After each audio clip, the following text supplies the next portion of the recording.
Assalamualaikum warahmatullahi wabarakatuh. Perkenalkan nama saya Salsa Sabila dengan NPM 22120111079. Di sini saya akan menjabarkan terkait jawaban soal UAS di matkul hukum Islam. Yang pertama itu ada status hukum pernikahan. Status hukum pernikahan ini ada 3 minimal. Yang pertama itu hukumnya wajib. Wajib bagi orang yang mampu.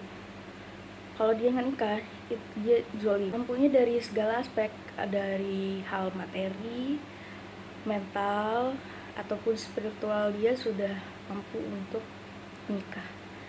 Lalu yang kedua pada umumnya yaitu hukumnya sunnah, dikerjakan dapat pahala dan kalau tidak dikerjakan tidak mendapat dosa.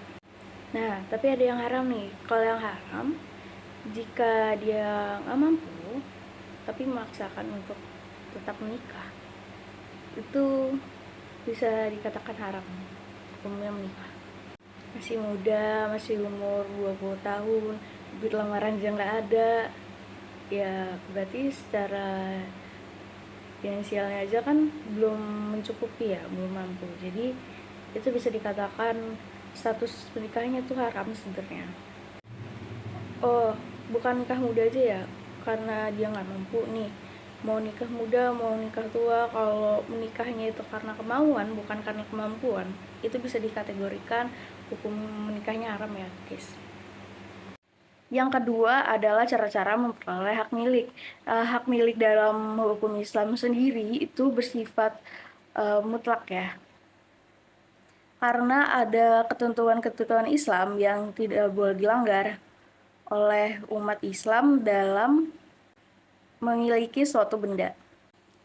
Hak milik menurut pandangan Islam terdiri dari dua, yaitu pertama satu, milik yang sempurna, milkut tam, yaitu hak milik yang sempurna. Sebab kepemilikannya meliputi penguasaan terhadap benda dan manfaatnya secara keseluruhan. Lalu yang kedua ada milik kurang sempurna, yaitu hak kepemilikannya yang hanya terbatas pada penguasaan bendanya, atau bahkan hanya manfaatnya juga terbatas. Menurut hukum Islam ada 4 cara dalam memperoleh hak milik benda. Yang pertama karena ihrazul mubahat. Dimaksud ihrazul mubahat ini merupakan memiliki suatu benda yang emang objeknya itu diperbolehkan untuk dimiliki. Nah, yang kedua ini karena al-uqud atau akad. Akad atau perjanjian ini adalah sewa menyewa ataupun perjanjian kerja seperti itu.